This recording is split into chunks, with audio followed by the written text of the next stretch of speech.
यीशु मसीह के नाम से सबको जय मसीह की। आज का वचन है यूहन्ना रचित सुसमाचार उसका 8 अध्याय 51 वचन। मैं तुमसे सच सच कहता हूँ कि यदि कोई व्यक्ति मेरे वचन पर चलेगा तो वह अनंत काल तक मृत्यु को न देखेगा। मेरे प्रियो, इस वचन को परमेश्वर प्रभु यीशु मसीह हमसे कहता है। यदि कोई व्यक्ति परमेश्वर प्रभु यीशु मसीह पर का वचन पर चलेगा तो वह अनंत काल तक मृत्यु को न देखेगा। मेरे प्रियो, हम परमेश्वर प्रभु यीशु मसीह का वचन के अनुसार जब चलते हैं तो हम अनंत काल तक मृत्यु को नहीं देखेंगे। वह कैसे? हम शरीर में हैं, हमारा शरीर कभी हम उम्र होने के बाद परमेश्वर के आगमन अगर देर हो गया तो हमें मृत्यु आती है। 70 साल, 80 साल, 90 साल या 100 साल के बाद हमें हर एक इंसान को मृत्यु तो आती है, लेकिन वचन कहता है कि अनंत काल तक मृत्यु को ना देखेगा। हमारा शरीर मर जाएगा, मिट्टी में दफनाया जाएगा, लेकिन आत्मा मरता नहीं। 2 जगह पर जाएगा, एक स्वर्ग में या नरक में।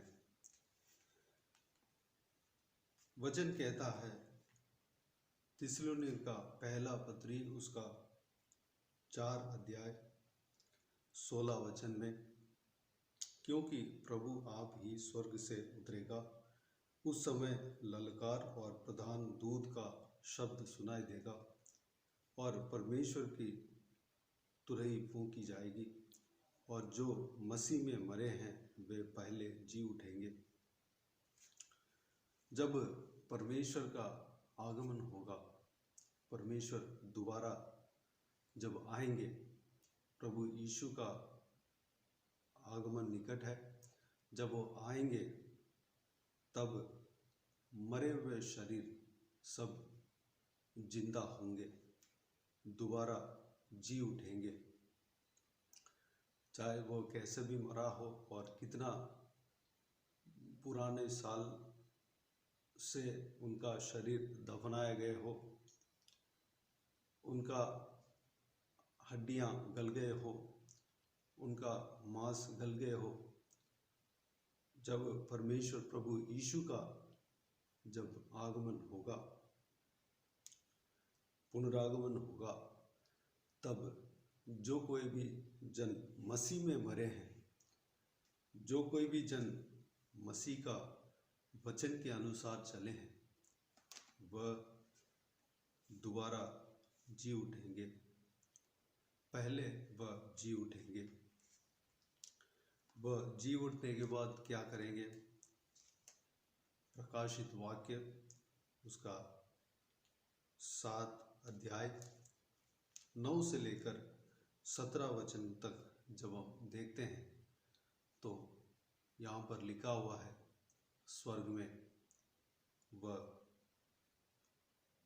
परमेश्वर का आराधना करते हैं, स्वर्ग में परमेश्वर का सेवा करते हैं, स्वर्ग में परमेश्वर के साथ, प्रभु यीशु मसीह के साथ, मेमने के साथ, मेमना यानी कि प्रभु यीशु मसीह के साथ रहते हैं। प्रभु यीशु मसीह उन्हें चलाता है। 14 वचन में प्रकाशित वाक्य उसका 7 अध्याय और 14 वचन में इस प्रकार लिखा हुआ है, ये वे हैं जो उस महाक्लेश में से निकलकर आए हैं। इन्होंने अपने अपने वस्त्र मेमने के लहू में धोकर श्वेत किए हैं। मेरे प्रियो, जब हम इस पाप के दुनिया से, हम जो इस पाप के दुनिया में सत्य के मार्ग में जो चलता है उनको जो क्लेश आता है और आने वाला समय में क्लेश, जो कुछ भी क्लेश आने वाला है उससे बचकर परमेश्वर के विश्वास में दृढ़ बनकर परमेश्वर के साथ साथ जब हम चलेंगे और हर प्रतिदिन मेमने के लहू से यानी कि परमेश्वर प्रभु यीशु मसीह के लहू से हमारा वस्त्र को यानी कि हमारा मन को, हमारा हृदय को, हमारा आत्मा को जब धुलाते हैं, जब हम पवित्र बने रहते हैं, जब हम पवित्र मार्ग में चलते हैं, हम हर प्रतिदिन सुबह उठकर परमेश्वर प्रभु यीशु से प्रार्थना करते हैं तो बीते हुए जो दिनों में जो कुछ भी हमसे भूल से हमसे जो कुछ भी गलती हुआ माफ़ी मांगकर हमें सही कर लेते हैं और पवित्र मार्ग में जाने का प्रयास करते हैं। हम इस तरह परमेश्वर का उपस्थिति में स्वर्ग में परमेश्वर को आराधना करेंगे। 10 वचन में यहाँ पर लिखा है, और बड़े शब्द से पुकार कर कहती है, उद्धार के लिए हमारे परमेश्वर का जो सिंहासन पर बैठा है और मेमने का जय जयकार हो। इस तरह वह प्रभु को बोलकर प्रभु को जोर जोर से स्तुति और आराधना करते हैं। श्वेत वस्त्र पहनकर आराधना करते हुए हम इस वचन में देख सकते हैं।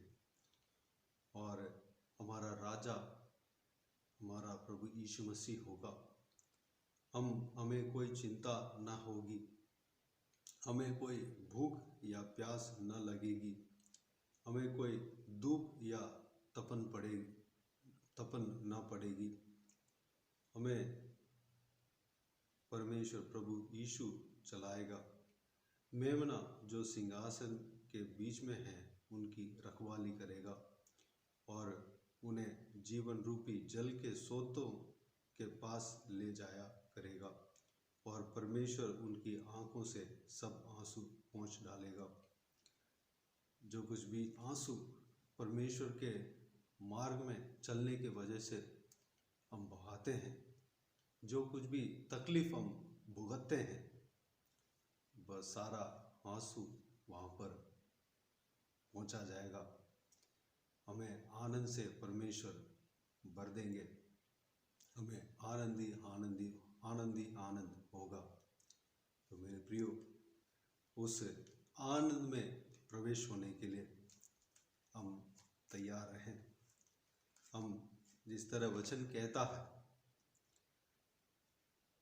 परमेश्वर के वचन के अनुसार चलें, परमेश्वर के वचन के अनुसार चलें और कोई भी क्लेश आ जाए, कोई भी परेशानी आ जाए, परमेश्वर के उपस्थिति में स्थिर रहें।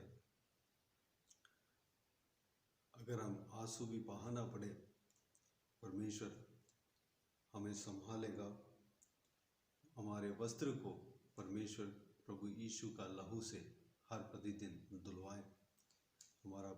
हम पवित्र मार्ग में चलने में न चूकें। प्रभु हम सबको आशीष दे। आइए हम प्रार्थना में जाएं। स्वर्गीय पिता, दयालु परमेश्वर, आपको धन्यवाद देता हूँ। पिताजी, आपका इस सुंदर वचन के लिए आपको धन्यवाद देता हूँ। परमेश्वर पिता, आपने कहा आपके वचन पर जो कोई भी चलता है वह अनंत काल तक मृत्यु को न देखेगा, वह अनंत काल तक मृत्यु को न देखेगा। परमेश्वर, भले आपके आगमन अगर देर हो, परमेश्वर हमारा मृत्यु तक ना हो, तो हम शरीर में मृत्यु तो होंगे, लेकिन हमारा आत्मा जिंदा रहेगा, आपके पास आएगा। परमेश्वर पिता, जब हम हमारा शरीर इस मिट्टी में दफनाया जाएगा या कैसे भी हमारा शरीर जाएगा, आपके आगमन में हमारा शरीर दोबारा जिंदा होगा, हम दोबारा जीवित होंगे परमेश्वर, और आपके साथ हमें रखेंगे, हमें आनंद से भरेंगे, खुशी से भरेंगे, हमें बहुतायत से हमें आशीष देंगे, हमें कोई चिंता नहीं होगा, हमारा कोई आंसू वहाँ पर नहीं होगा परमेश्वर, हमारा कोई चिंता नहीं होगा, हमारा कोई तकलीफ वहाँ पर नहीं होगा, कोई दुख नहीं पड़ेगी, कोई भूख नहीं लगेगी, कोई प्यास नहीं लगेगी। परमेश्वर आपको धन्यवाद देता हूँ परमेश्वर, तपन नहीं पड़ेगी। पिताजी आप हमारा राजा हो, आप हमें हमारे साथ रहेंगे, जीवन के जल के सोतों पर हमें चलाएंगे परमेश्वर, हम आपका हमेशा दिन रात सेवा करते रहेंगे, आपको स्तुति आराधना करते रहेंगे परमेश्वर। इस भाग्य को हम सबको आप देने वाले हैं, धन्यवाद देता हूँ परमेश्वर, हम सबको इसी तरह आशीष देना पिता, हम सबको उस भाग्य को हमें देने वाले हैं, उस जगह पर हमें पहुंचाने वाले हैं जिस जगह पर जिस विषय के बारे में यह आपके पवित्र वचन कहता है। आपको धन्यवाद देता हूँ परमेश्वर, हम सबको आशीष देना, हमारा आंसुओं को पहुँचना परमेश्वर। इस दुनिया में जो कोई भी क्लेश आते हैं, सत्य के मार्ग में जब हम चलते हैं, जो कोई भी क्लेश जब आते हैं उसका फल ज़रूर मिलेगा, हम जो कुछ भी आंसू बहाते हैं उसका फल ज़रूर मिलेगा। आपको धन्यवाद देता हूँ, हमारा आंसू को पोंछने वाला परमेश्वर हो पिता, हमें सहने के ज़्यादा आप हमें परीक्षा में पढ़ने नहीं देते हो। आपको धन्यवाद देता हूँ पिता, हमें संभालते हैं, हमें चलाते हैं, सत्य मार्ग में हमें चलाते हैं, हमें परमेश्वर आपने आपके वचन को हमारे हाथों में दिया है पिता, उस वचन को अच्छे से हम पढ़ने पाएँ, मनन करने पाएँ, आपके रास्ते में, आपके मार्ग में हम चलने पाएँ, आपके वचन के मार्ग में हम चलने पाएँ। हमारा वस्त्र को जो आपने दिया है, पवित्र वस्त्र को, उद्धार के वस्त्र को, हमारे आत्मा को, हमारा हृदय को, हमारा बुद्धि को, हमारा सोच विचार को हम हर प्रतिदिन आपके लहू से धुलाने पाए, हमारा वस्त्र को धोकर परमेश्वर हालेलुया हम पवित्र रहने पाए परमेश्वर, हर प्रतिदिन पवित्र मार्ग में चलने पाए पिता, अनुग्रह देना पिता, सहायता करना परमेश्वर, सारा व्यूअर्स को इसी तरह आशीष देना, संभालना परमेश्वर, कोई कमी घटी उनका जीवन में नहीं आने देना, कोई दुख तकलीफ उनका घर में जीवन में नहीं आने देना परमेश्वर, उन्हें बहुतायत से उन्हें आशीष देना पिता, इन संसार में भी आप आशीष भरकर आप देंगे, धन्यवाद देता हूँ। सारे लोगों को आशीष देना पिता, जो भी जन ट्रीटमेंट कर रहे हैं या ट्रीटमेंट के लिए परमेश्वर वह तैयारी में है, वह सोच रहे हैं कि ट्रीटमेंट करें, परमेश्वर उनका ट्रीटमेंट शुरू होने पाए, उनका ट्रीटमेंट का परमेश्वर सारा ज़रूरतें पूरा होने देना, उनका परमेश्वर शरीर में जो कोई भी कमजोरी दुर्बलता है उन्हें परमेश्वर निकालना, उन्हें छूकर चंगा करना, बल सामर्थ से भरना परमेश्वर, प्रभु यीशु मसीह के नाम से चंगा होने पाए, जो कुछ भी तकलीफ है उनका शरीर में सारा तकलीफ उनका शरीर से दूर होने पाए पिता, हालेलुया, जो कुछ भी तकलीफ है आप जानते हैं परमेश्वर, उन्हें छूकर चंगा करना परमेश्वर। पिताजी जो कोई भी कर्ज में या मुकदमा में या कोई भी परेशानी में फंसे हैं, उन सभी को उस परेशानी से, कर्ज से, मुकदमे से छुटकारा देना परमेश्वर, उन्हें राहत देना, उन्हें शांति देना, उनका परमेश्वर उस परेशानी से छुड़ाना परमेश्वर, बंधन से छुड़ाना उनको हर सारा बंधन को प्रभु यीशु मसीह के नाम से तोड़ता हूँ, टूटने पाए प्रभु यीशु मसीह के नाम से, सब आज़ाद होने पाए परमेश्वर। पिताजी उन सभी को आशीष देना, भरपूर आशीष देना परमेश्वर।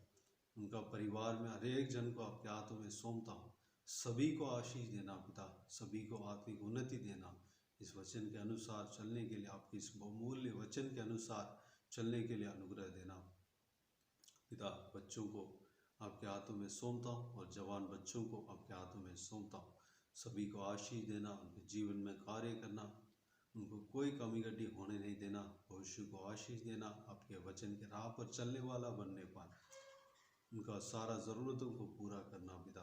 पढ़ाई लिखाई में आशीष देना परमेश्वर, गलत राह पर नहीं चलना देना, और परमेश्वर आपके वचन के राह पर, आपके वचन के रोशनी पर चलने के लिए अनुग्रह देना, गलत संगति पर नहीं फंसने पाए अनुग्रह देना पिता।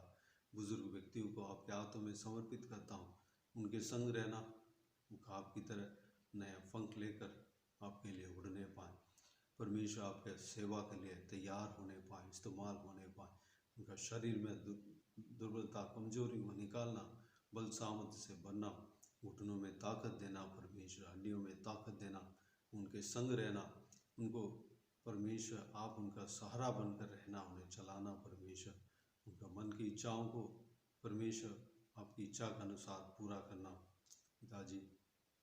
उनके मन की इच्छाओं को पूरा करने वाले धन्यवाद देता हूँ परमेश्वर। पिताजी धन्यवाद देता हूँ, जो कोई भी जन शादी के लिए इंतज़ार कर रहे हैं, प्रार्थना कर रहे हैं, उनको एक अच्छा सा जीवन साथी देना, शादी कराना। जो कोई भी जन नौकरी के लिए इंतज़ार कर रहे हैं, नौकरी का तलाश में है, प्रार्थना कर रहे हैं, उनको एक अच्छा सा परमेश्वर नौकरी उन्हें देना परमेश्वर, भविष्य को आशीष देना परमेश्वर। जो कोई भी जन जो कुछ भी प्रार्थना आपसे मांगे हैं उसका आप उत्तर देंगे, धन्यवाद देता हूँ परमेश्वर। हालेलुया। उन सभी को आशीष देना, बहुतायत से आशीष देना पिता, धन्यवाद देता हूँ पिता। जो कोई भी जन संतान का आशीष के लिए प्रार्थना मांग रहे हैं परमेश्वर, उन सभी को संतान का आशीष देना पिता परमेश्वर, सारा आशीष उन्हें देना पिता, धन्यवाद। सारा आशीष आप देने वाले, धन्यवाद देता हूँ परमेश्वर। जो कुछ भी प्रार्थना का विषय लोगों ने परमेश्वर अपने मन में रखे हैं, परमेश्वर आपके बच्चे ने, बेटा बेटियों ने उनके मन में रखे हैं, उस सारा प्रार्थना का विषय को आप जानते हैं परमेश्वर, उन्हें परमेश्वर उनको उनका उत्तर आप देना परमेश्वर, धन्यवाद देता हूँ पिता। हालेलुया, धन्यवाद देता हूँ। सारा जलाल आदर महिमा आपको मिलती रहे प्रभु यीशु मसीह के नाम से। सारा दुआओं को मांगते हैं, सुनो और ग्रहण कर, आमीन आमीन। प्रभु यीशु मसीह के नाम से प्रभु यीशु मसीह का आशीष और अनुग्रह हम सभी के ऊपर बने रहें, आमीन आमीन। मेरे प्रियो, इस चैनल को सब्सक्राइब करें और शेयर करें। अगर किसी को भी प्रार्थना का विषय हो, किसी को प्रार्थना करानी हो, डिस्क्रिप्शन में नंबर दिए हुए हैं, उस नंबर पर कॉल करके प्रार्थना करा सकते हैं, या व्हाट्सएप के द्वारा हमें बता सकते हैं, हम आपके लिए प्रार्थना करेंगे। विशेष करके बुधवार और शनिवार को आपके लिए प्रार्थना कर वॉइस मैसेज के ज़रिए आपके व्हाट्सएप में भेज दिया जाएगा। उस प्रार्थना में शामिल होकर आप भी आमीन कह सकते हैं। आमीन अगर कहेंगे कि आप भी इस प्रार्थना में शामिल होंगे, और आमीन का मतलब ऐसे ही होना चाहिए, तो आमीन कह दीजिए। इस सेवकाई के द्वारा परमेश्वर आपके जीवन में कार्य किया हो वो भी हमें बता सकते हैं, ताकि हम सब मिलकर परमेश्वर का महिमा कर सकें। प्रभु यीशु आप सबको आशीष दे, आमीन आमीन।